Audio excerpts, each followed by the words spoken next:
Hi guys, welcome to my kitchen. Prior to this day, which was Thursday, I sent my sister to help me get fried rice ingredients, which was the dried one, because I couldn't afford the already processed one, which is the canned one, because the canned one is very pricey. I had to settle for this one. And that day I couldn't check everything I sent her because I was very sick. And immediately I entered the kitchen, that was what I checked on. And honestly, I didn't get too much ingredients, because if you could ask me, fried rice does not need too much ingredients. It just have to be very simple and tasty at the same time.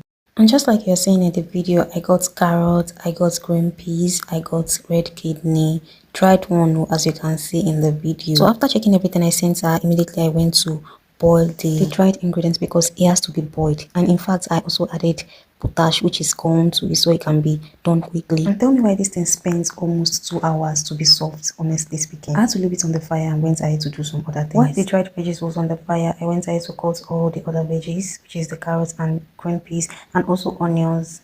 After I was done cutting everything that was cuttable, and at this point the dried veggies was already soft enough to be cooked. And while I was about to cook, my sister brought my favorite niece, because she was very sick and she wanted mommy to take care of her. And because she doesn't want to go to anybody else but me, I had to back her. Anyways, back to cooking. So after everything was set for cooking, I had to bring out the rice I was going to use, and I washed it properly, as you can see. And now it was time to cook. So I placed the pot on the fire. When it was dried, I added my oil, and after it was a bit hot, I added onions, because that is the first step. I heard some people don't use onions at all. Please, how do you cook? Because the taste will always be different. I honestly cannot imagine myself cooking without adding onions. Like, how would the taste be? Anyways, different people with different preference. Let's proceed. So after letting the onions fried a little bit, I added my already washed rice, and then I went straight with my spices. I don't know how you make your own fried rice, but this is what I've been working for me. This is how I make my own fried rice, and it has always been sweet. Anyways, after I added all my spices, I stirred so that everything can marry themselves and marinate together.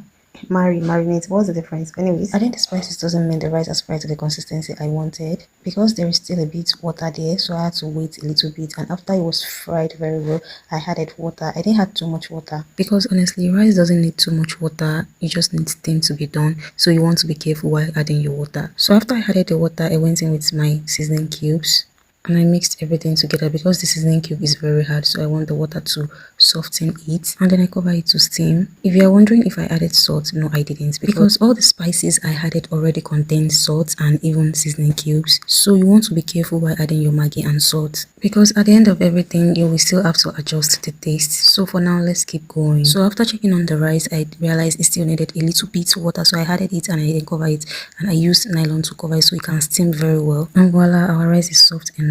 And does that mean we are done? No, we are not actually done. And now it was time to season the veggies. So I placed a pot on the fire, and I had